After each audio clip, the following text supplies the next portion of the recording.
നമസ്കാരം. മലയാളി വാർത്ത ഇൻസൈഡിലേക്ക് സ്വാഗതം.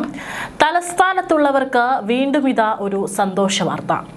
KSRTCക്ക് കോർപ്പറേഷൻ വാങ്ങി നൽകിയ ഇലക്ട്രിക് ബസ്സുകൾ 2 ദിവസത്തിനുള്ളിൽ നഗരത്തിലെ ഇടറോഡുകളിലേക്ക് തിരിച്ചെത്തുന്നു. KSRTC കോർപ്പറേഷൻ തർക്കത്തിനൊടുവിലാണ് ചർച്ചകളിലൂടെ ഇപ്പോൾ പരിഹാരം കണ്ടിരിക്കുന്നത്. ഇപ്പോൾ കഴിഞ്ഞ കുറച്ച് ആഴ്ചകളായിട്ട് ഈ ഒരു വിഷയത്തിൽ മേയറായിട്ടുള്ള VV രാജേഷും അതുപോലെ ഗതാഗത മന്ത്രി KB ഗണേഷ് കുമാറും ചില തർക്കത്തിലായിരുന്നു.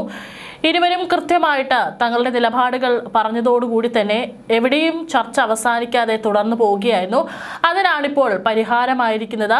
കൃത്യമായി കോർപ്പറേഷൻ ആവശ്യപ്പെട്ടതുപോലെയുള്ള കാര്യങ്ങൾക്കാണ് ഇപ്പോൾ ഗതാഗത മന്ത്രി വഴങ്ങിയിരിക്കുന്നത്.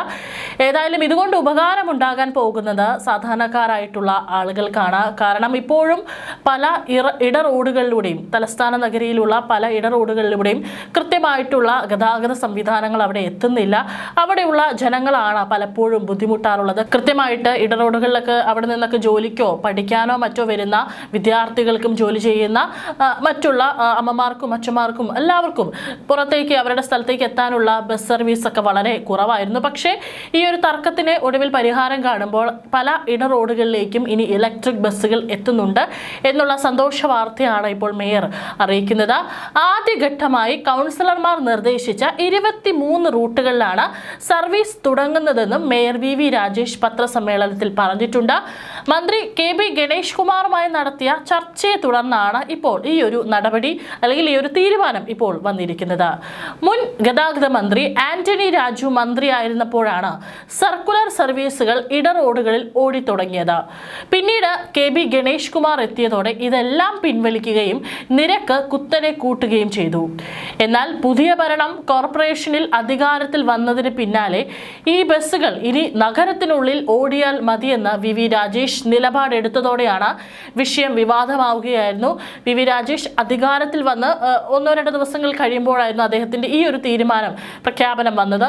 എന്നാൽ പിന്നീട് അതിനൊരു തീരുമാനമാകാതെ അത് പോവുകയായിരുന്നു. പക്ഷേ ഇപ്പോൾ ചർച്ചകൾക്കൊടുവിൽ ഇപ്പോൾ ഇതിനൊരു തീരുമാനം വന്നിരിക്കുന്നു. മറ്റ് ഡിപ്പോകൾക്ക് നൽകിയ ബസ്സുകളും ഉടൻ തിരിച്ചെത്തിക്കണമെന്നായിരുന്നു അന്ന് കോർപ്പറേഷന്റെ ആവശ്യം.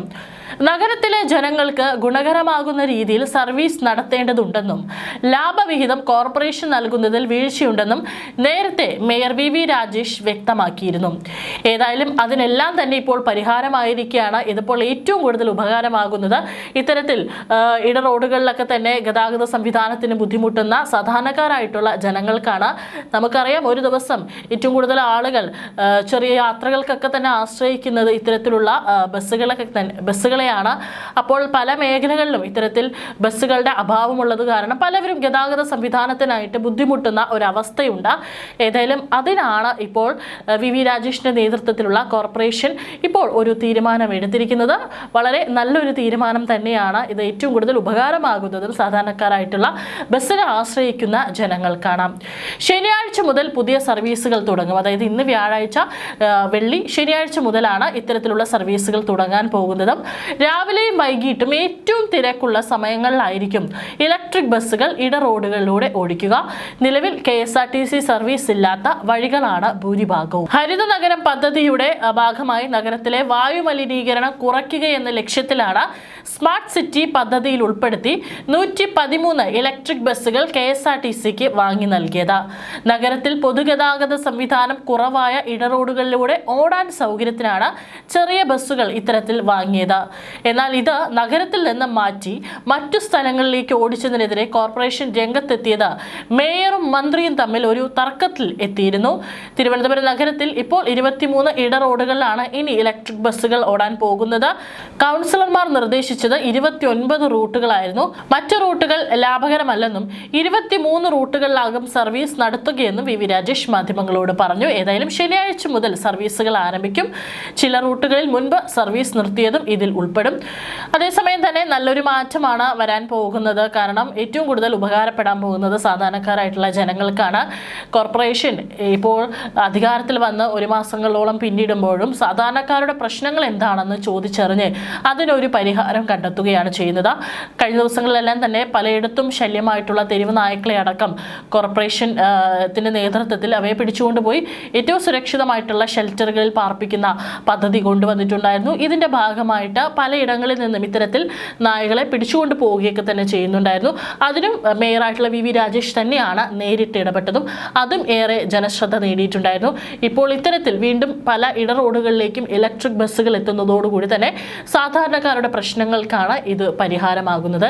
ഏതായാലും പടിപടിയായി ഓരോരോ പ്രശ്നങ്ങൾ അല്ലെങ്കിൽ സാധാരണ ജനങ്ങൾ ബുദ്ധിമുട്ടുന്ന വിഷയങ്ങളിലെല്ലാം തന്നെ വളരെ വേഗത്തിൽ മേയർ ഇടപെട്ട് ഇതിനൊക്കെ തന്നെ ഒരു പരിഹാരം കണ്ടെത്തുമെന്നുള്ളൊരു വിശ്വാസം ഇപ്പോൾ തലസ്ഥാനത്തുള്ള ജനങ്ങൾക്കുണ്ട് എന്നുള്ളതാണ് മറ്റൊരു കാര്യം.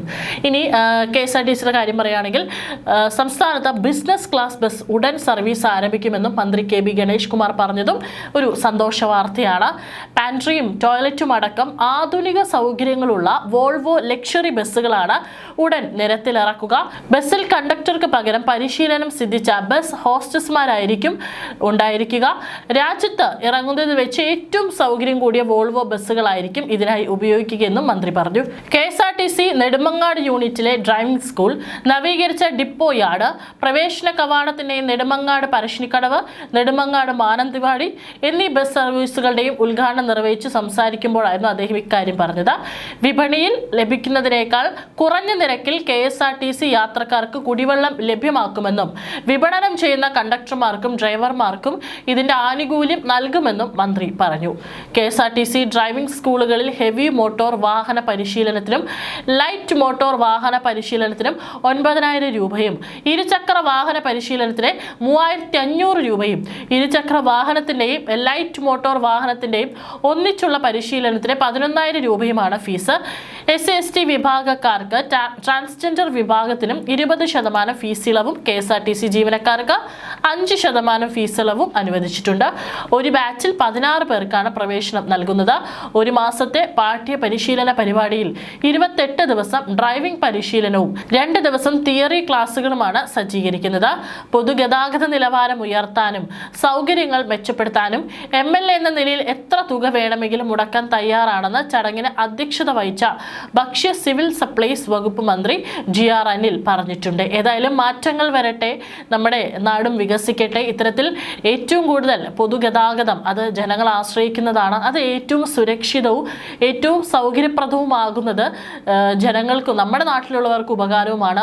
മാത്രമല്ല നമ്മുടെ നാട്ടിൽ എത്തുന്ന മറ്റുള്ള ടൂറിസ്റ്റുകൾക്കും അതുപോലെ തന്നെ മറ്റുള്ള ആളുകൾക്കൊക്കെ തന്നെ ഇത് കാണുമ്പോഴും അവർക്കും അത് ഏറ്റവും സൗകര്യപ്രദമാകും. ഏതായാലും വികസനമാണ് ഒരു രാജ്യത്തെ ഒരു നാടിനെ ഏറ്റവും കൂടുതൽ ഉയർത്തുന്നത്. അത് നമ്മുടെ നാട്ടിലും കൃത്യമായി തന്നെ വരട്ടെ. അവിടെയൊന്നും തന്നെ അഴിമതി കലരാതെ സാധാരണക്കാർക്ക് വേണ്ടിയിട്ട് ഇത്തരത്തിൽ അവരുടെ ക്ഷേമത്തിനും അവരുടെ സൗകര്യങ്ങൾക്കും അവരുടെ സുരക്ഷിതത്വവും മുൻനിർത്തി ഇത്തരത്തിലുള്ള പദ്ധതികളൊക്കെ തന്നെ ആവിഷ്കരിക്കുന്നത് ജനം അത് ഇരുകൈ നീട്ടി സ്വീകരിക്കും. അവിടെ ഏത് പാർട്ടിയെന്നോ ഏത് പാർട്ടിയുടെ മന്ത്രിയെന്നോ എന്നൊന്നുമില്ല. അവർക്ക് ഏറ്റവും ഉപകാരപ്രദമാകുന്നതാണോ നാടിന് ഏറ്റവും ഗുണമുള്ളതാണോ എങ്കിൽ തീർച്ചയായിട്ടും ജനങ്ങൾ അതിനെ ഇരുകൈ നീട്ടി സ്വീകരിക്കും. ആ കാര്യത്തിലൊന്നും യാതൊരു സംശയം വേണ്ട.